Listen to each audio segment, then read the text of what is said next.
Hello everyone and welcome to today's video. I thought it would be fun to start doing little language learning diaries, mostly because I feel like a lot of times when I study a language there's not always like a huge theme. It's just very messy and unorganized, and I feel like taking you through a day or a week in my life learning a language might be something insightful, relatable. I feel like this is a good way to incorporate more language learning into my channel. So welcome to the first one. Today we're not really gonna do a crazy amount just because I'm getting over, I don't know if it's a cold, I don't know, but I was feeling like crap yesterday and today I feel a little bit better, and so I want to get back into studying and do some language practice. If you're new here, hello, my name is Amina and I am currently focusing on Spanish. I've been learning Spanish for several years now, but I mean, I guess I could say I'm fluent, but I don't feel comfortable saying that just because I feel like if I'm being talked to in Spanish I will paralyze and freeze, and I don't like that. And I feel like it's probably because I don't feel as comfortable using Spanish, even though I feel like I can understand a lot if I'm watching a video, if I'm reading it, like the comprehension is there, but I feel like I get caught off guard when someone just starts speaking to me, or if I have to start speaking as well and I wasn't prepared for it. But that's not how life works. So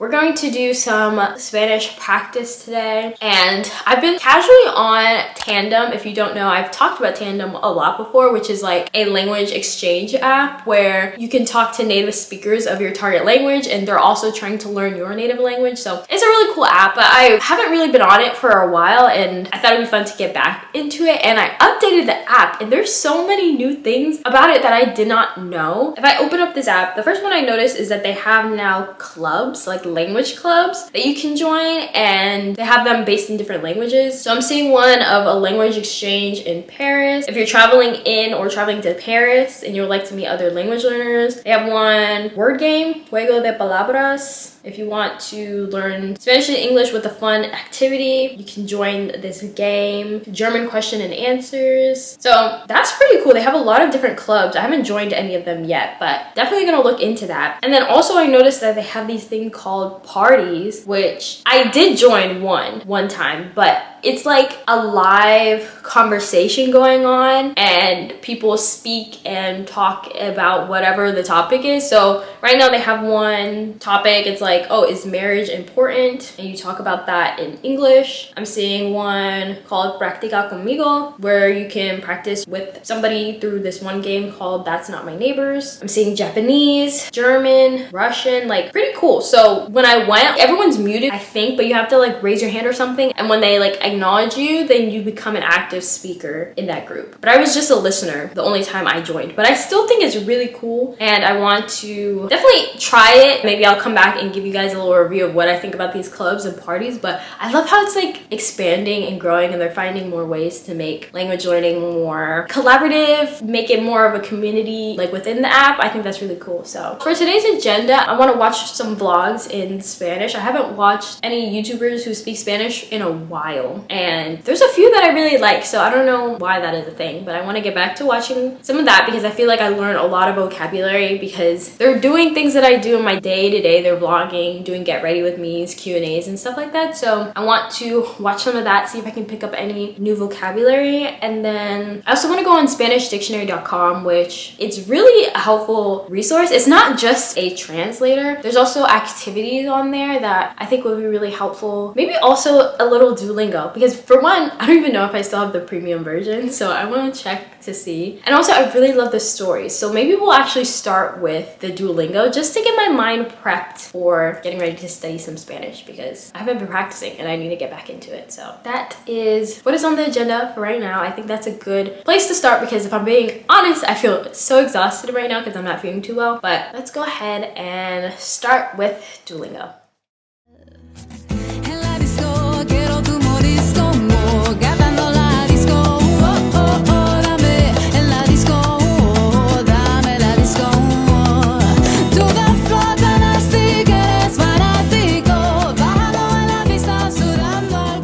Okay, I really like the setup in the background. I wasn't expecting the lighting to be good on this side, but expect more videos in this location. But anyways, we just finished doing some Duolingo. I think now also something I really want to do is go through some flashcards. I recently downloaded the app INQUIRES, and I have a lot of flashcards saved on this app where I can go through and use like spaced repetition to like try to practice different vocab words, sentences, and stuff like that. So I think I have one deck called Spanish Conversational Connectors. So I think I'm gonna go through that deck right now, see what sticks, what doesn't stick, and go from there.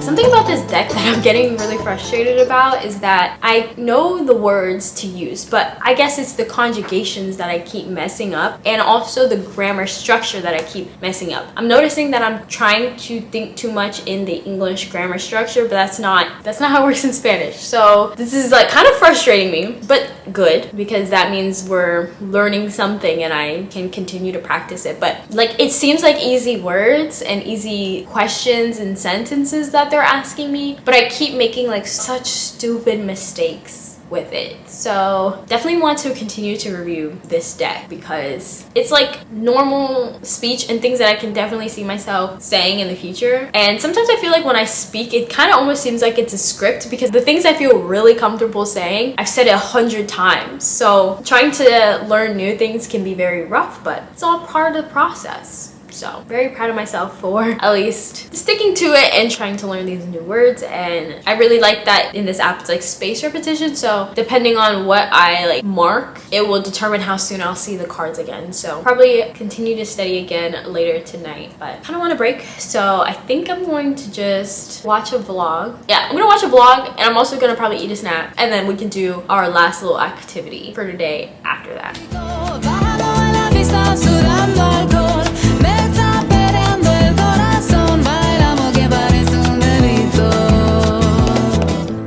So I've been on a Spanish dictionary for a little bit, scrolling to see what I can see. I'm kind of just skipping the lessons because if I'm being honest, I don't really feel like doing that. But on a lot of these lessons, if you scroll at the bottom, they have like a short and sweet vocabulary chart. This is so cool because I just clicked on a lesson about responses to ¿Cómo estás? Because you know the typical muy bien, gracias, y tú, like that's cheesy. So I'm looking down and it's so cool because they have answers, right? That it's in like the tu version and the usted version, which is so thoughtful because it changes depending on who you're speaking to, if it's formal or informal. But then also at the bottom it has this section called feeling sassy, and I really like these responses because they're a little different, right? So here I see like no me quejo. I really like that one. I've heard of that one before, but I want to start using that more. Like ¿Cómo estás? No me quejo. Like, oh, she's not a beginner, she's a little advanced.